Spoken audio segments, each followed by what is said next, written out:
And I hope you're all amazed that I remember to do that.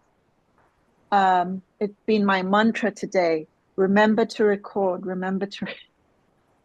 Okay. Hello, everybody. It's great to see you all. And what a better thing to do on a night like tonight, pre pre blizzard, is to get together and talk about spinning and spinning wheels. And we're very fortunate to have John join us. John is an incredibly busy person, so it's really wonderful that he could join us tonight. And I think the first thing we should do is mute everyone. Um, so if everyone could mute themselves, let's see. Um, and then John and I will stay on. And then when we open up to questions, which will be basically what this meeting will be, is asking questions. Please don't hesitate to ask a question. If you would prefer to send a question via chat, that's absolutely okay. I'll check my chat. Often, otherwise, just when there's a pause and an ask for questions, just unmute yourselves and go ahead. Is that okay with everyone? Good. So it's my honor and pleasure to introduce John to our evening meeting or presentation. John has become I think, the most renowned spinning wheel repairer in this country. And even outside this country, he gets requests to repair, and spinning wheels arrive from around the world. And he can, if we have time, or if any of you want to know more about that, can ask him about it. But I think it would be best if John just spends a couple of minutes telling us a little bit about how he became this person who is in demand everywhere to repair and fix and give advice about spinning wheels. Okay. Well, thanks for having me on. And as we go through this conversation tonight, we're pretty much want to talk about whatever you folks want to talk about, and I'll try not to ramble too much. So we got started, Kathy and I, in this. She was always involved with different crafts and quilting and that type of thing, and I'm sure a lot of you have heard this story before. But she'd always wanted to spin, and we had talked about that, and she ended up bringing home I think it was a Lendern wheel, maybe to begin with. I don't know, a modern wheel, and was learning how to spin, and it was not really that interesting to me, but she's my wife, so whatever she wants to do, I'm going to support it.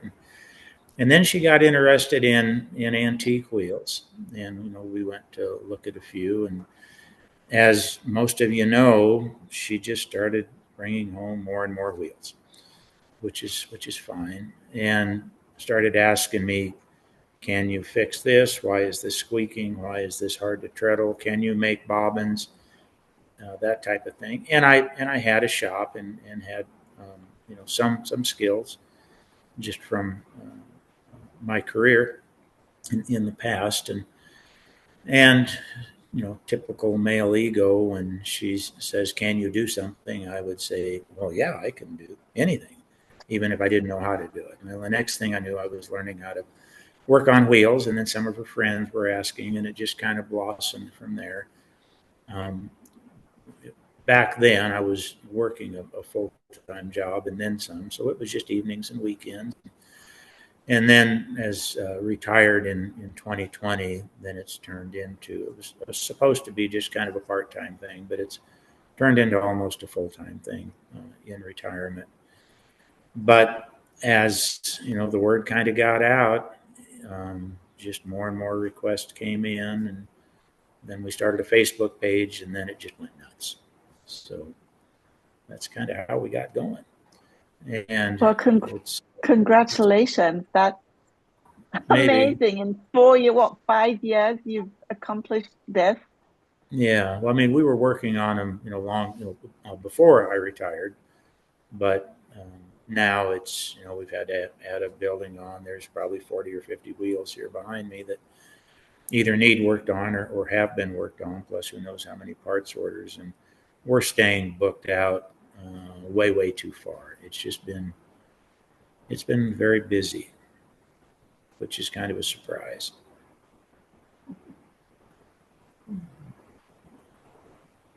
So, Anna, do you have a question? Oh, sorry. Okay. So, just as a start to this little presentation, um, can you just sort of give an overview of what you think the best practices are for caring for for our spinning wheels? I mean, obviously, every spinning wheel is different, but just in general, when you have a spinning wheel, what are the best things to do to take care of it? So, and this can range from, modern wheels versus antique wheels. And I'll start off with antique wheels. We do work on both.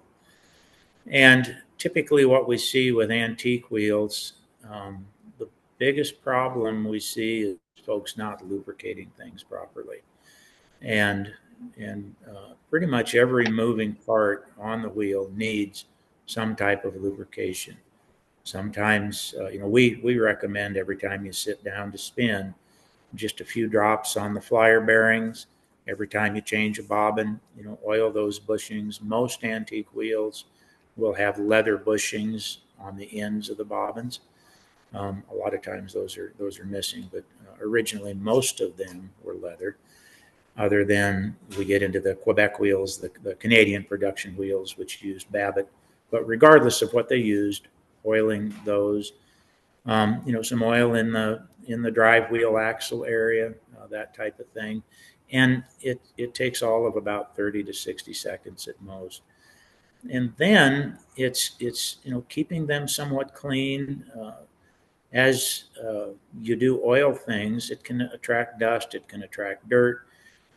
Oil in itself is not going to cause wear, but if dirt and dust packs in, that can be abrasive and that can cause some wear too. So just every once in a while, cleaning the moving parts, what have you, and just keeping it dusted, clean, a coat of wax every once in a while, and treat it just like any fine piece of antique furniture is what we recommend. And try to keep puppies from chewing on them because we get a lot of business there, or kids from playing with them, and it's because we see damage there as well. And keep them in a climate controlled area to where the humidity stays somewhat constant or as much as possible. The expansion and the contraction on wood joints can create some problems. So, is there a specific oil that you prefer to use that you recommend?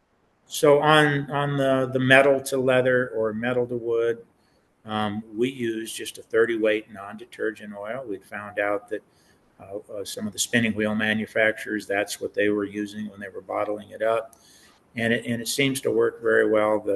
It's got enough.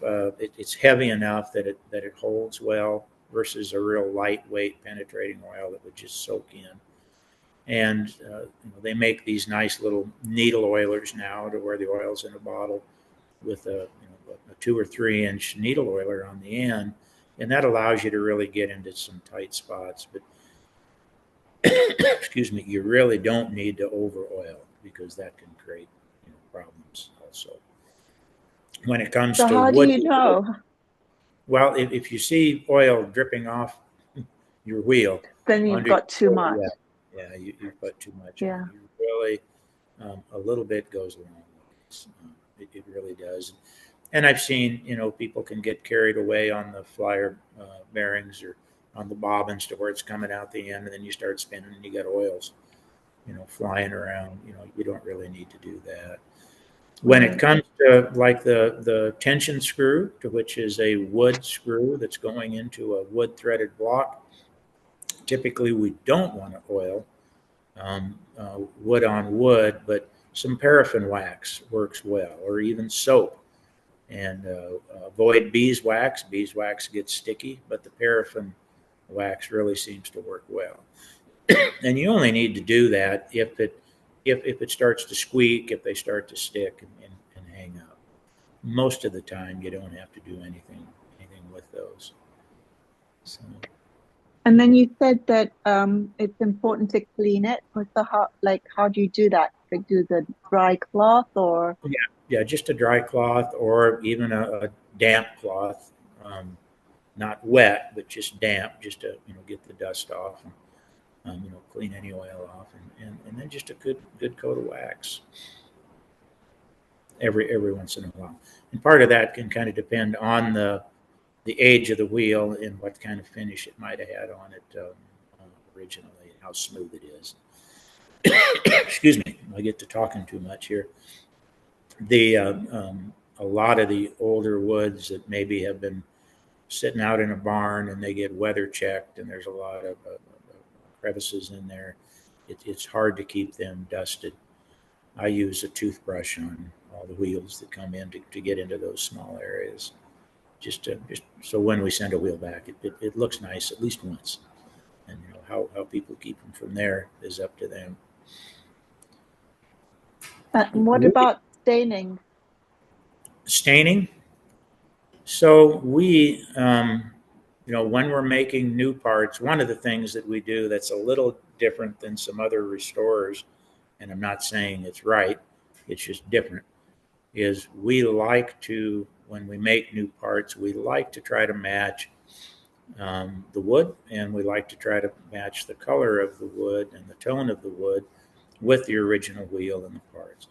And what we use most often, it's an alcohol-based dye by TransTint. It's a concentrate that you mix with alcohol. We buy gallon jugs, 100 proof alcohol, and then it comes in all different colors, and you can mix and match different colors. And I've got probably, I don't know how many bottles full of different shades that we've mixed up, and you just end up experimenting, mixing different colors and then different concentrates to get the right tone, the right color that you want. Um, but that's what we do, and that seems to work out pretty well. Every once in a while, we get a request. In fact, I just sent out 2 new flyers and a bunch of bobbins to somebody that was refinishing their wheels, and they wanted them left raw, and which we'll do. But it just drove me crazy because it just felt like I was sending something out that was undone. But whatever people want, we'll certainly do that. Yeah. So someone asked a question with regard to the what we just talked about, and it's like the use of the product. She wants to know about Howard Feed and Wax Wood Polish and Conditioner and beeswax and orange oil. What is okay and what should not be used? So a lot of folks use Howard's and they like it.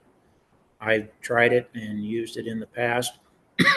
I will no longer use it on a client's wheel. It's just too oily to suit me, and it gets sticky, over time.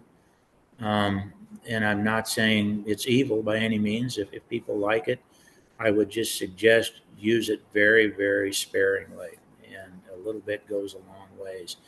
I prefer a product now, and I've tried a bunch of different ones. It's a wood polish, a wood conditioner called Daddy Vans. Comes in a small metal container, kind of like shoe polish, and it's kind of the consistency of that. And it's beeswax based, kind of a cream, and it doesn't get sticky. It seems to work on any kind of finish, and even helps with some painted wheels that have gotten kind of oxidized. It kind of helps brighten them up without creating a problem. we've had really, really good luck with it. And I'm not saying don't use Howard's. I'm just saying I won't use it anymore on a client's wheels. We've just had some finishes that it kind of interacted with, and it stayed sticky. Some finishes on antique wheels, and so it was just too oily to suit me, and just too oily and runny and messy. So that may not be what the answer the person wants to hear, but I would just be careful using it and don't use a lot of it. Is that making Okay. sense? I hope so. Yeah. Does anyone else have any questions with regard specifically to um, lubrication and waxes and cleaning their spinning wheels in particular? No? No. Yeah. And you ask 50 people if you're going to get a lot of different opinions on that. And, from museums that, excuse me, there's a wax that was developed, and I've used quite a bit of it, called a Renaissance wax. It was developed, and I think I've got this right, for the museums in Europe, and it works fairly well.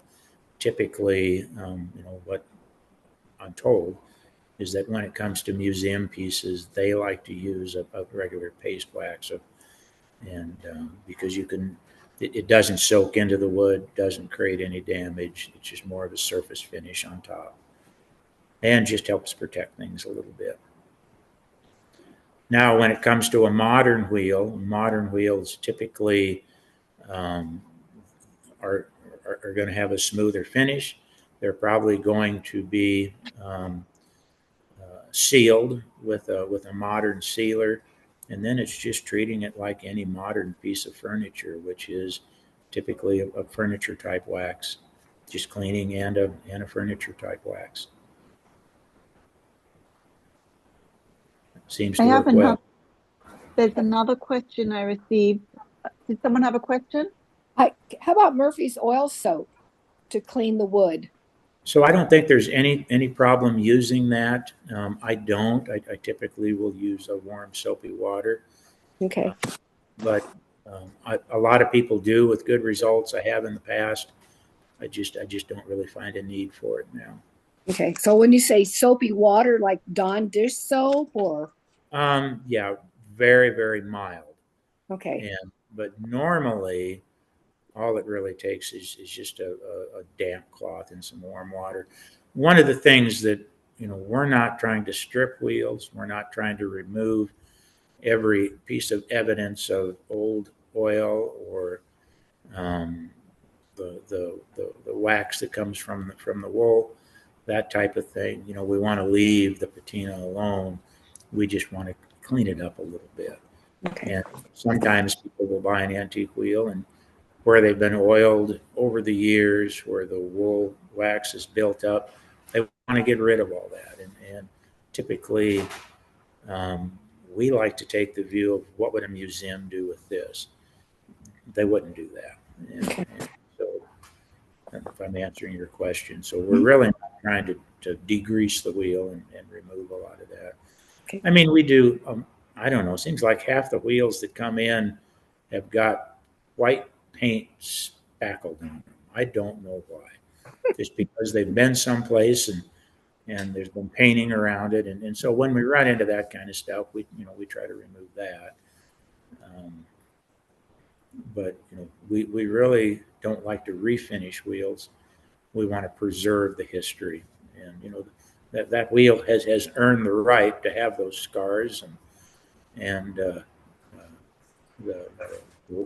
dirt buildup in some cases. We like to leave that alone. Thank you.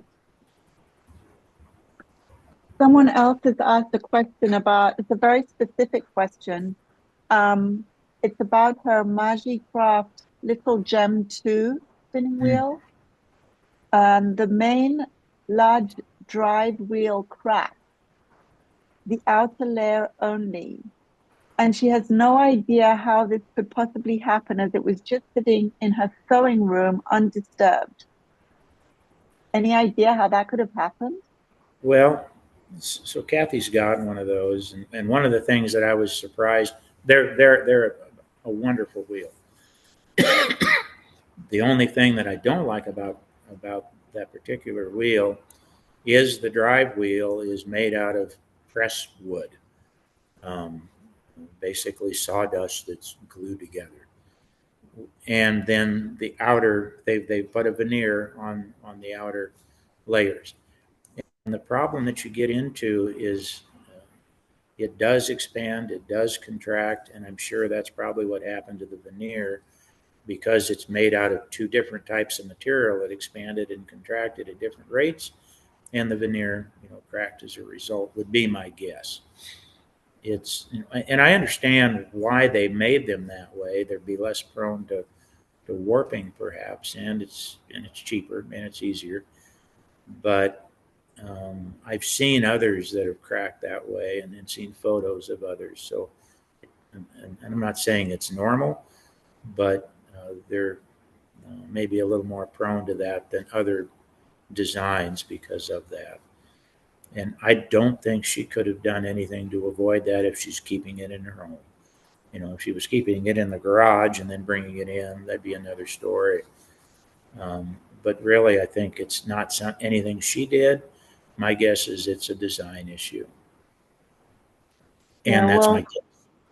thankfully she was able to get a new part from Yeah. the dealer.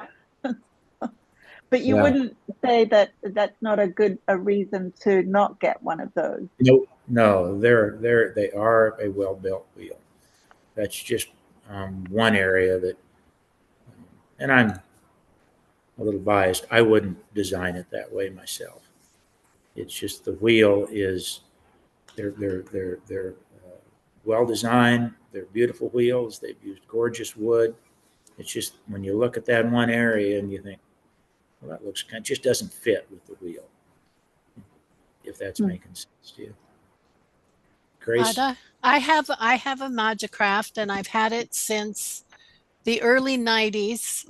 It's one of the really old Suzies and it was a shop demo wheel, so it came to me with a lot of dings and dangs, but that is one thing. If I'm going to a show or whatever, if it looks like it's got the slightest chance of rain, that wheel is in a bag the entire time and from my car to wherever so that that composite wheel does not get wet. Mm-hmm. Which is But smart.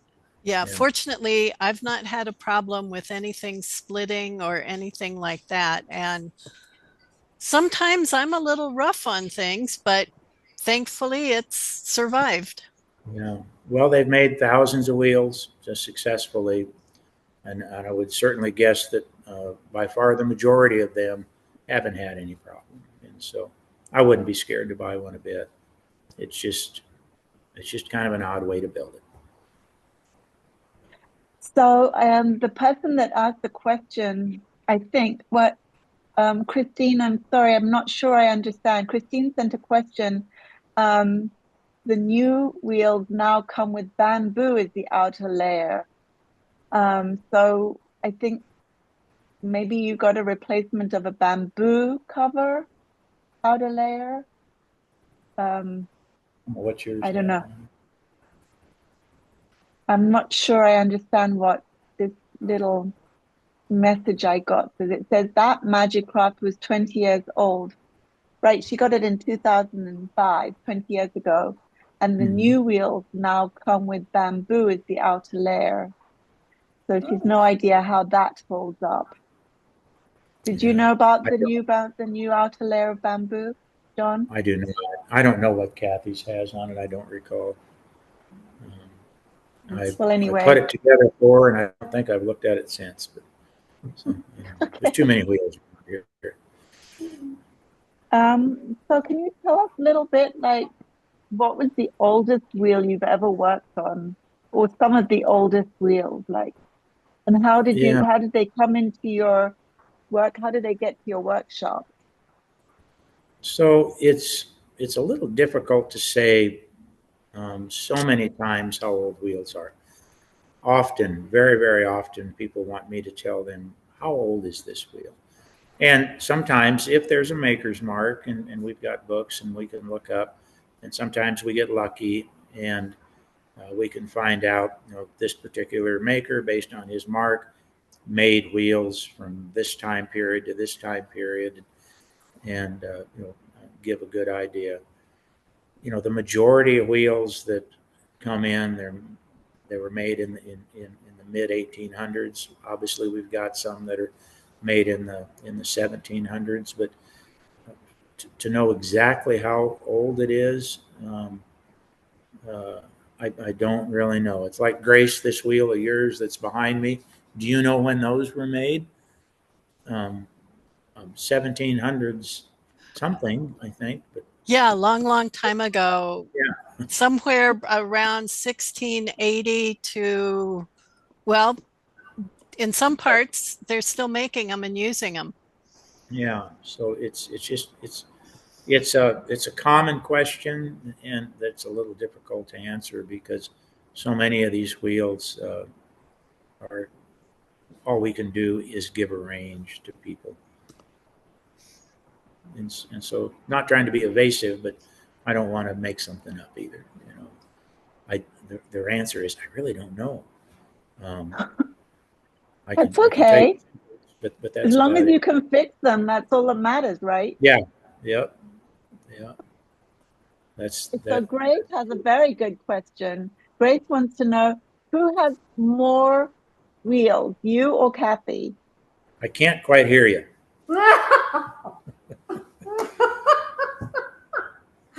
What are you laughing about? I think you do. Actually, That whole top shelf is all his. I That think he I'm. owns them or that he's fixing, repairing them? Oh, yeah. No, they're his. And some down here. So, So what do you do with them all, John? You don't spin, do you? Yes, he Well, does. he does. yeah. Oh, he does. I mean, And he's good. I spin on all the wheels that we work on, and then Kathy puts her stamp of approval on them, before we'll send them home. So we get a lot of wheels given to us, and I've bought wheels that I just thought were cool. You can't do this without falling in love with some real unique wheels. And at one time, and I've told this story many times, I'm sure, I thought, well, and this is before we were just swamped and booked way out. We can just pick up wheels cheap and restore them and sell them. And tried doing that, but then Kathy wanted to keep them, so I said, no more of that. There's just, that doesn't make any sense. But I've got a bunch of wheels here and a bunch of Quebec wheels and some really neat ones, and some unusual wheels that I would really love to work on. And not to sell, I thought it'd be fun just to have examples of all different types of wheels here that people could spin on when they came in. If they've never spun on a Canadian production wheel, or whatever it is, they may want to spin on. I mean, we've got a pendulum wheel here.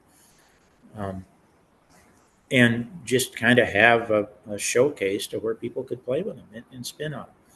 The problem I've got is that when I've got so much work to do for other people, and people are wanting to know when their things are going to be done because we're running a little bit behind as always, I just can't bring myself to work on them. So I don't know, what'll happen there. But right now, I'm really, to get back to your question, I look at them as everything we own is ours. So it's not mine and hers. So I think that's the best way I better There's answer. your answer, Grace. It's like it's a Kathy and joint I, Kathy and collection. I own a lot of wheels. So So she just someone happens. wanted, She buys expensive wheels, and people give me wheels that don't work. um, another question here is, do you collect drop spindles too? I do not. No, no, Okay. never have. And then we have another question about e-spinners. Do you take care of, repair e-spinners, or is that So, not something you believe in? well, no, they're fine. Kathy's got one that she uses for plying. There's nothing wrong with them. I've never had a request to work on one, and I probably would if somebody wanted me to. It's but it's there's nothing evil about them. It's just another way to spin. Sure. We're But not do you have recommendations about care for an e-spinner? for. I'm sorry.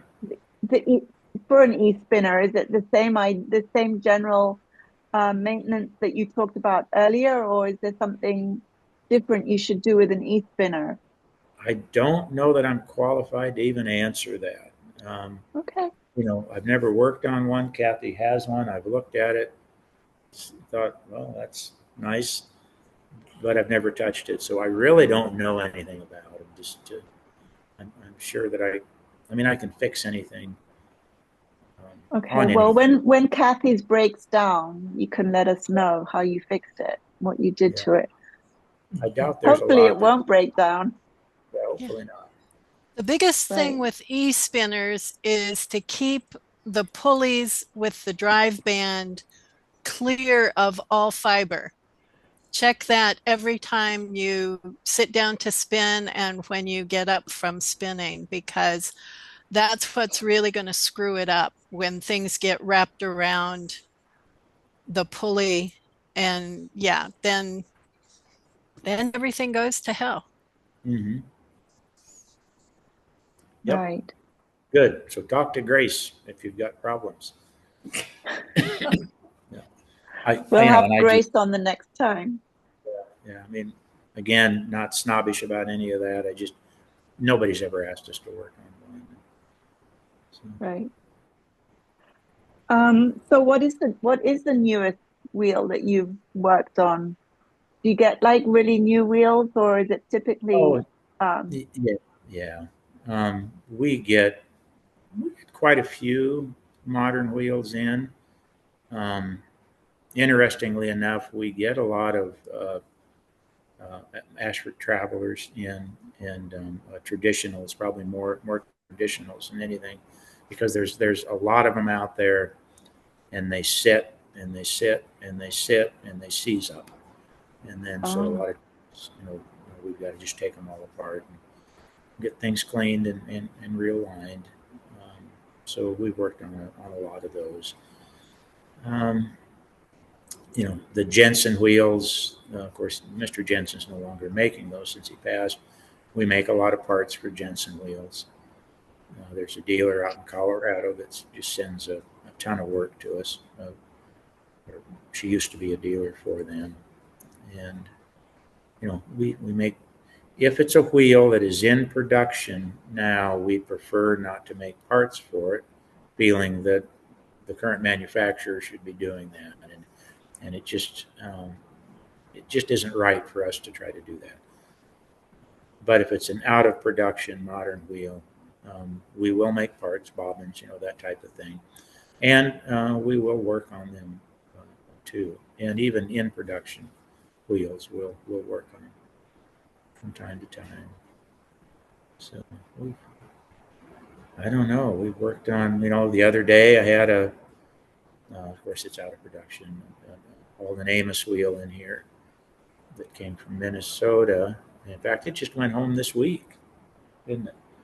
And she wanted it reversed.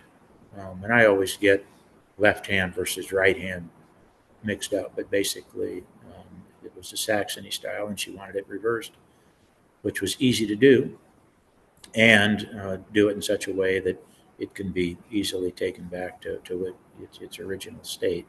And we didn't really have to modify anything in that regard. So that's answering your question. But really, any yeah. kind of we'll work on a lot of. We've had so many Reeves wheels in here.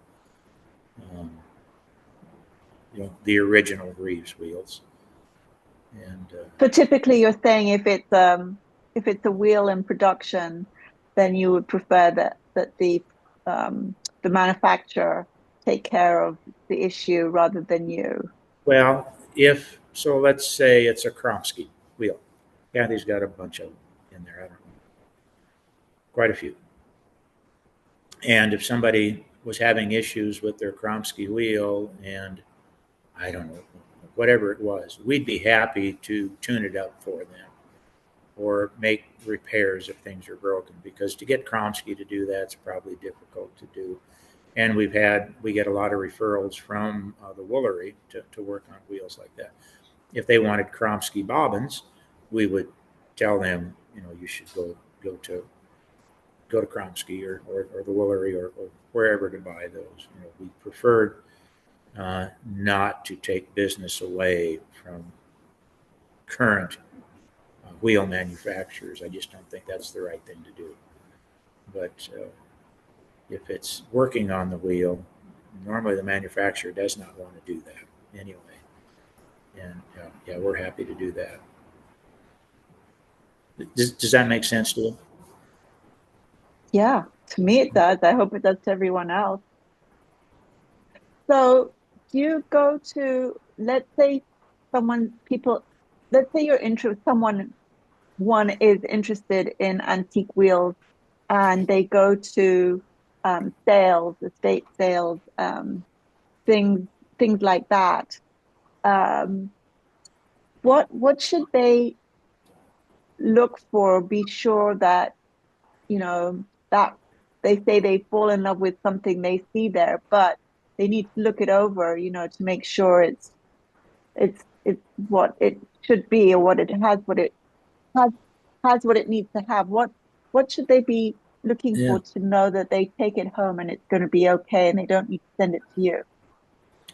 That's a great question. So assuming we're talking about an antique wheel at an estate sale, the chances of them going to an estate sale, finding an antique wheel that they can take home that doesn't need something done to it are probably pretty slim. I'm not saying there's a zero chance, but it's probably going to need a little bit of love to get it spinning properly.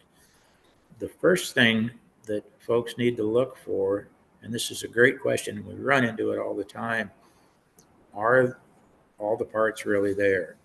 Because we've had people that have been spinning for years that have many wheels buy a wheel on an auction, estate sale, garage sale, antique store, bring it home, and they're all excited, and then they realized, oh, it doesn't have a flyer. It's completely gone. And so I say that, and it sounds like, well, how can you not notice that? Well, you see a wheel, and it's got a $25 price tag on it, and you just get excited, and it's easy to do. So the most important thing is to make sure it's got the major parts that are there. If it's all together, it's good to keep some drive band material in your purse or whatever, to where you can string it up and try it out. It's like if somebody had a wheel, and I'm jumping around here a little bit. Somebody had a wheel on Marketplace, Facebook Marketplace, and there's a lot of them, and they're saying it's a working wheel, and they claim to be a spinner. They ought to be able to go and spin on it or demonstrate it. If it didn't have a band on it, put a band on it and really spin on it.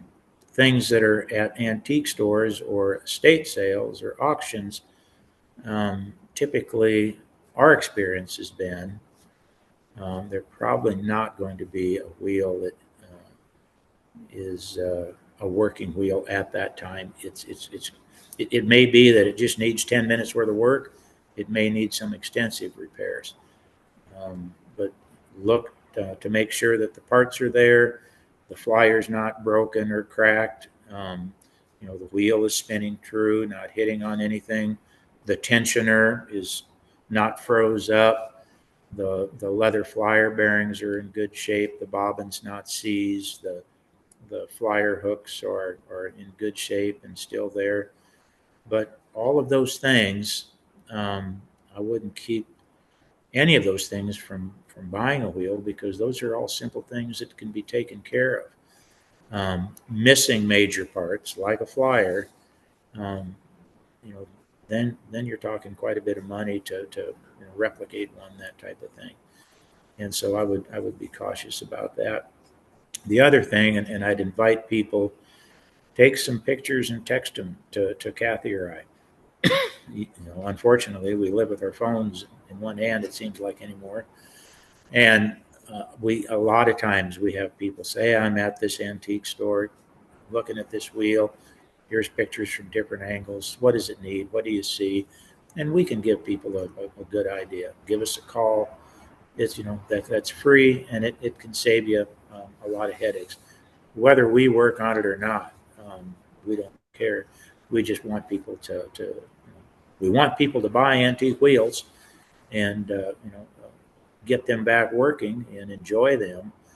And we want them to have a good experience when they do. Hi there. Are you watching John Sturdivant on the Zoom? Whoops, sorry. That was Cindy. Yeah. Sorry, So, John. I hope that helps answer. I mean, there's so many things to be looking for, Sure, but sure. Well, I really, think it's amazing that you're willing to just take a call out of nowhere. Someone's at an antique store. Hey, John. no, we do that all the time. And I mean, That's that's we amazing. we work with people around the country that, there was a lady the other day whose husband has a lathe and she's needing Jensen bobbins, and her husband, she'd kind of like it if her husband would make them. And I said, just have him get a hold of me and I'll tell him the exact process I use, and he can start making bobbins for you. We've got no secrets, and we're happy to do that. We've got so much work built up. Um, we refer a lot of people now to different people that work on wheels just so they can get things quicker. It's, what really matters is we're not trying to fix every wheel that's out there, but we'd like to see people positioned to get more wheels spinning and get more people that are competent to work on wheels at the same time, because there's really a lack of people that do this type of work. We need more people, and there's a lot of repairs people can do themselves. Maybe you And should have a workshop for, like I know that you don't want to do this because it's just another thing for you to do, but that would be really cool to have a workshop on a specific thing about yeah, making for a wheel. But anyway, that's for another time. There's a few sure. questions that have come up. Diane wanted to know whether you have a favorite wheel and which wheel requires the least repairs that you've noticed in your experience. Um, the second question first. The wheels that require the least amount of repairs, of course, are the more modern wheels. But in regards to antique wheels, I can't say that um, there is really one type or style of wheel that requires less repair than another. It really depends on how have they been stored and cared for over the years, um, which is kind of an evasive answer, but it's, we just, I mean, uh, most of what we see come in needs some work. And sometimes it's an hour's worth of work. Sometimes it's days. And it just really depends. I can tell you, we get the two most common wheels that come in are just the standard Saxony wheels. There's thousands and thousands and thousands of them out there. Um, they're fairly easy to work on, not very complicated, and they're nice wheels. The wheels that I love the most are typically Scandinavian, Norwegian type wheels. We get a lot of those in because we get a lot of work from Minnesota, Wisconsin, that type of thing. And they're just bigger, large drive wheels. They're just well built, sturdy wheels, and I just like spinning them. When they're done, they always spin pretty well. And versus for me the very small upright wheels, parlor type wheels. Just finished one up the other day. I have another, probably a dozen back here. those many times can be a little more difficult to work on. Maybe not to work on, but they just don't seem to spin quite as well. Or they're not as forgiving to a spinner like me. Maybe I should say that. Kathy can spin on anything, but yeah, those are my favorite. I like big drive wheels. I love the Quebec wheels, the Canadian production wheels. On the top shelf here of wheels that Kathy and I own, there's probably a dozen of up there of all different types of tilt tensions, and I really want to start working on those someday because they're fun to spin on, and they're just cool wheels. Karen has a question. Does the number of spokes on a drive wheel correlate with any aspect of quality, like, for example, stability? Not really. The only time we see a real low number of spokes would be, and this is kind of a side issue, we get a lot of shop-made, homemade wheels in, and they may try to make them with 4 spokes or 5 or 6. It really depends on the size, but no, I don't think so. Okay, just a question. Yeah. Um, Not that I have noticed, at least. okay. Karen also wants to know how many hours of a day do you work on wheel repairs? Or maybe a better question is how many hours do you sleep a day and night? Yeah, I don't know. I mean, because get out in the shop, work a few hours, hang out with the dogs and Kathy, work a few more hours, and sometimes we've got people coming in, sometimes errands. So it's just choppy. So I don't really know how many hours a day. I know it's not enough hours a day because I'm not catching up. So Yeah. I don't. Uh, when I Yeah, was Karen also asked whether you're training an apprentice by any chance. no, not at all. Yep, no, I'm still trying to learn myself. So no, um, but we are willing to help anybody that needs help. Kim Jensen wants to know, what is the most complicated repair on an antique wheel? Um, that would have been easier to answer, 5 or 8 years ago, because more things were complicated, and I've done so many different types of repairs now that probably a drive wheel that comes in that is warped, and I'm talking about the outer drive rim being warped, not just out of alignment in the sections, but I mean, to where we've got to take a drive wheel completely apart, all the joints, all the spokes, um, and, and try to get things realigned. And once that wood is warped in the different sections of a outer drive wheel, uh, you're not going to unwarp those. It's there to stay, and the only way to repair that is to cut a kerf in, flatten it out, or maybe a series of kerf, glue pieces of wood in there, and basically rebuild it. That can be very time consuming.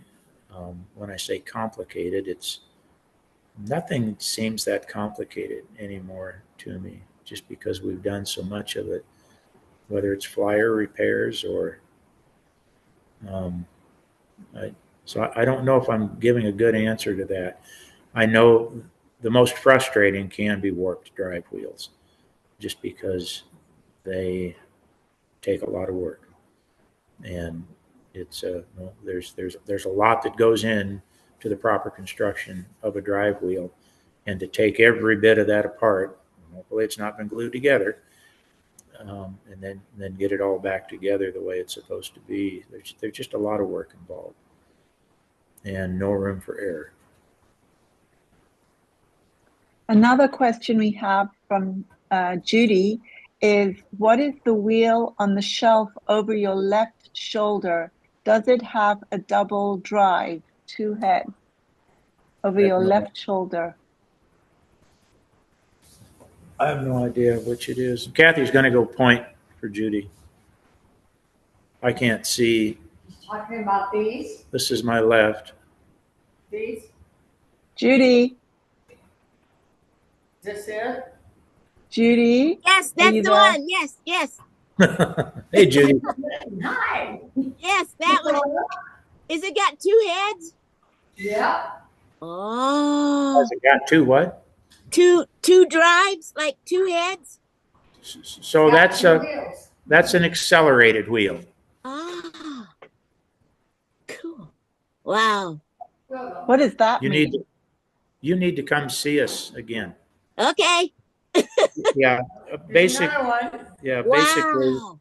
um, Oh, whether it's an accelerated wheel that has two drive wheels or like an accelerated head on a great wheel, it basically is designed to speed up through two series of pulleys to simplify it, either a spindle or the flyer. oh, wow. It creates a mechanical advantage to get more speed where the spinning is done. Okay. Judy, when he gets it fixed for me, you can come and visit me and spin on it. Okay. Got a deal. Thanks, Grace. So, Yeah, one of those is Grace's, and the other one came from, I think, New York. He shipped it in. so Grace, how many wheels have you got waiting to be fixed with John? Just that one, and it's a personal wheel that I picked up at SOAR, but he has fixed all of the wheels and all of the reels for me down at the village. Because if you count those, I have about 15 spinning wheels. If you don't count those, I have one regular wheel, two electrics, and spindles. Spindles don't take up much room. No, they don't. Spinning wheels do. So, another question from Karen. So this is a long question here. So, if an antique German wheel post is broken, but the tension screw is in good shape, can you create a new post and carve out the post to match the screw? Would you do that by hand, or is there a tool for that? So I want to make sure that I'm understanding. You're saying the tension screw is broken, or a new one needs to be made? Karen, do you wanna address this? Um, okay, yes. It's an old German wheel. It was donated to the guild, our guild. The post is broken that the tension screw goes through. And somebody has poked nails into it to try to hold it together. But the post itself would have to be replaced, the whole post holding up the mother of all.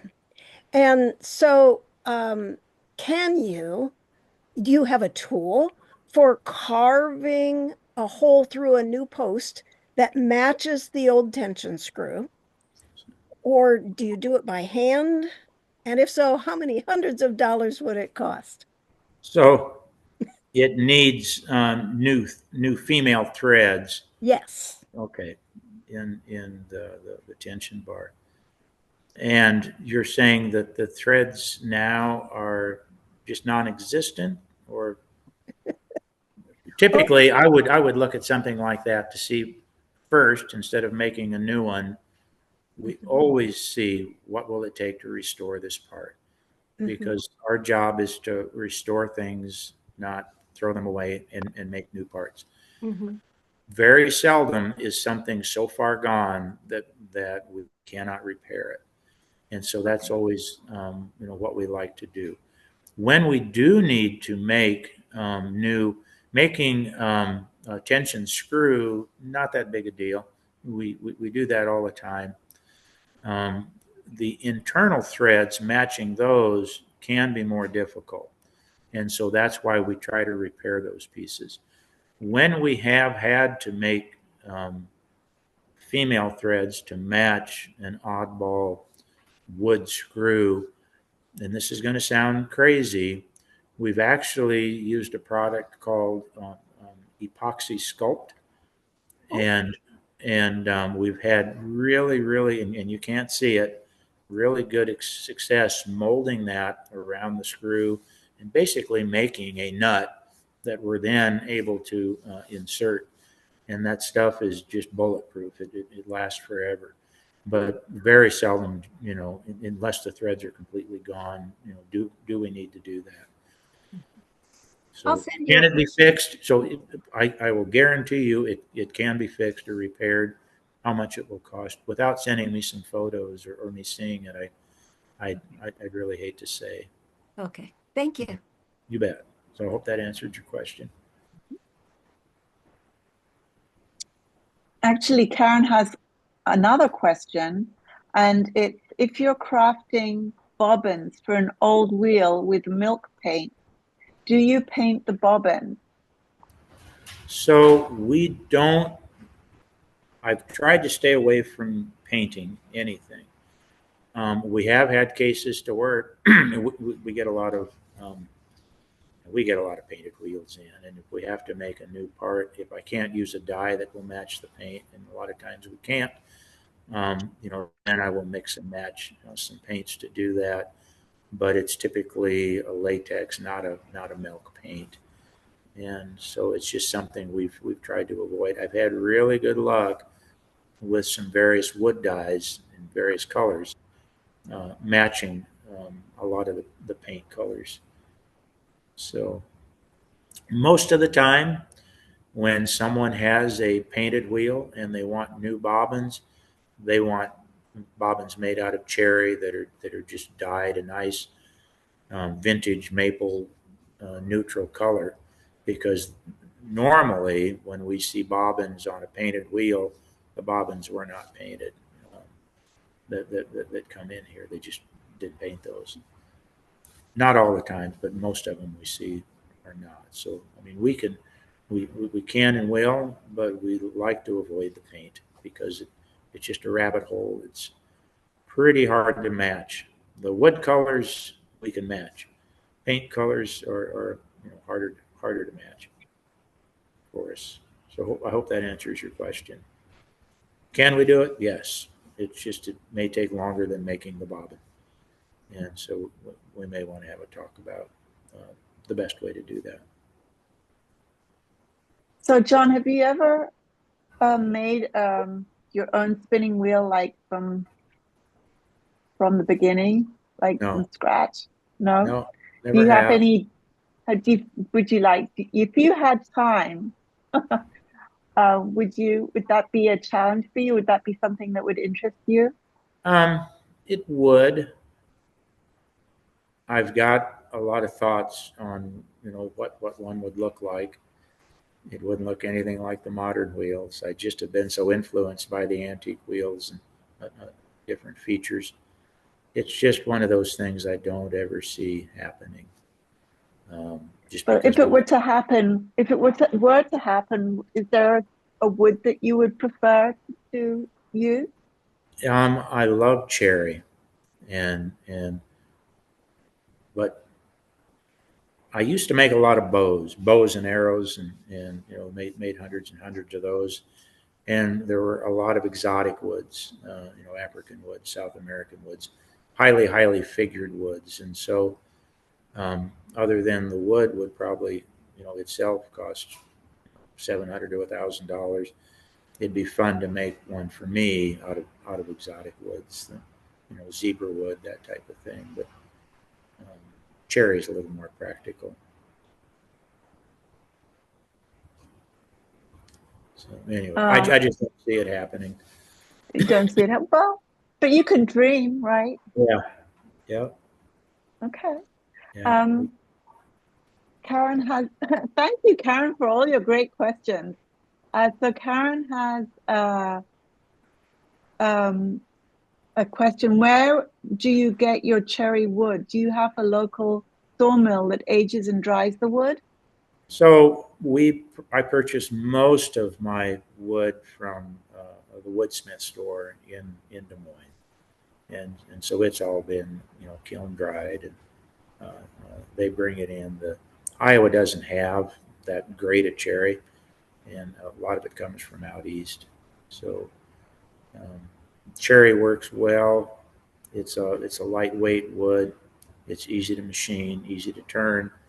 Takes different dyes well, and but we also use a lot of maple, a lot of walnut, that type of thing. It really depends on the application. But yeah, we've got a local woodsmith store, 30 miles from here, and that's where I get most of my wood. Another question. If you could talk with a wheel maker from 100 or so years ago, what questions would you ask?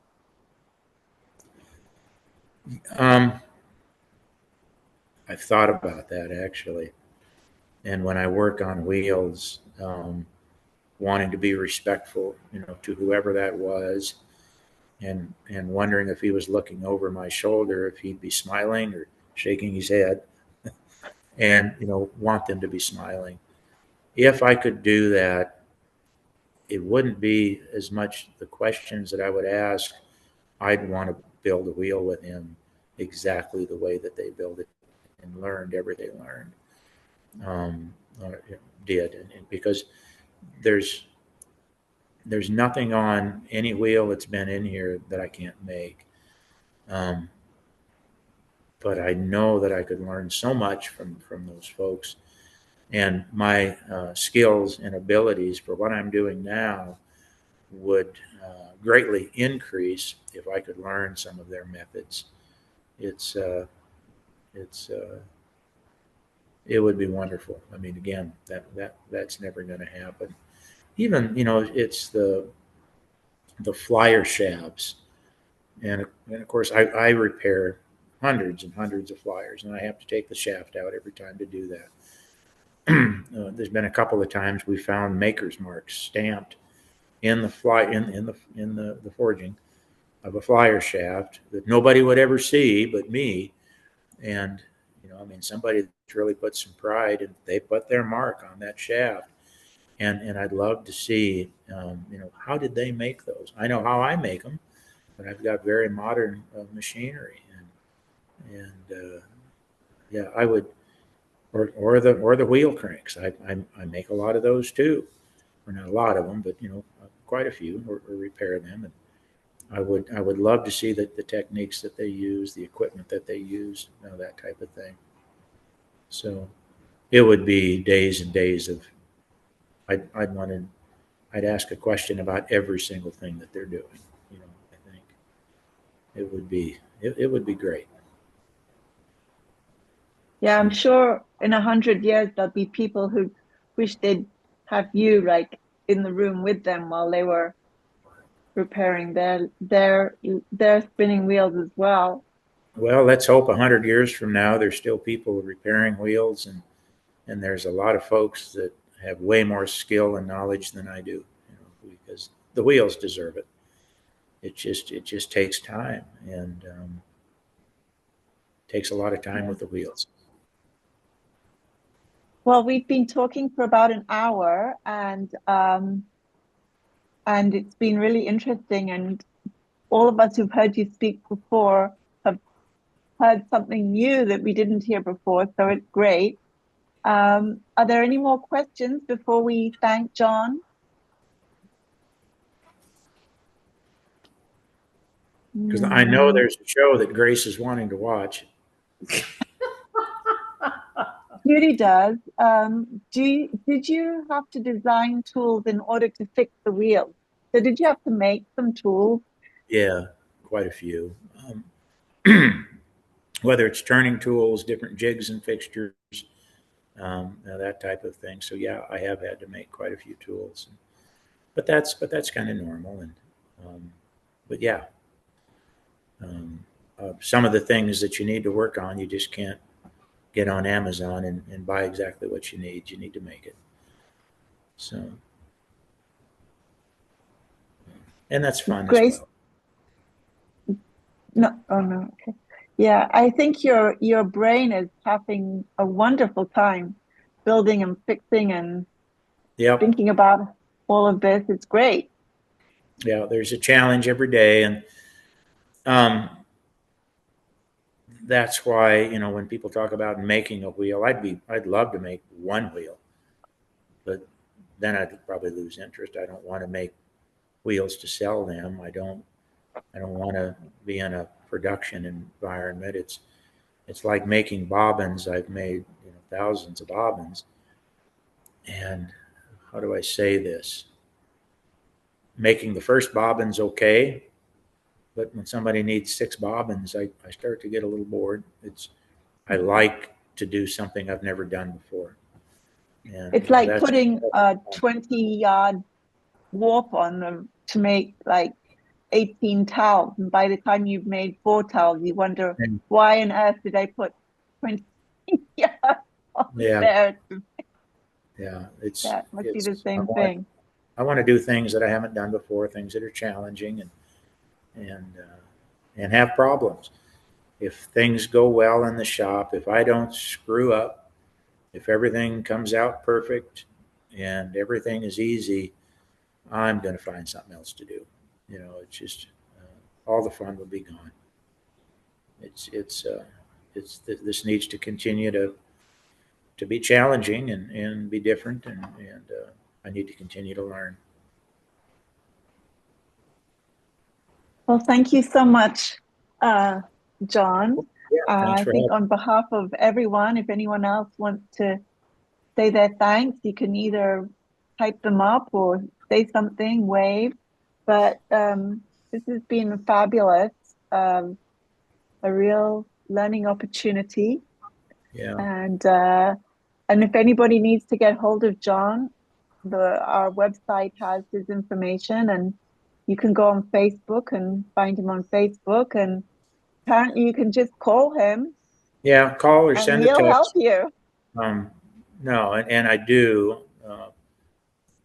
want to make sure it's very, very clear, and want to encourage you. If you've got problems with your wheels, if you want to do your own repairs, if you want to make your own parts, if you want to, whatever you need, that's, you know, we're a resource, we're close.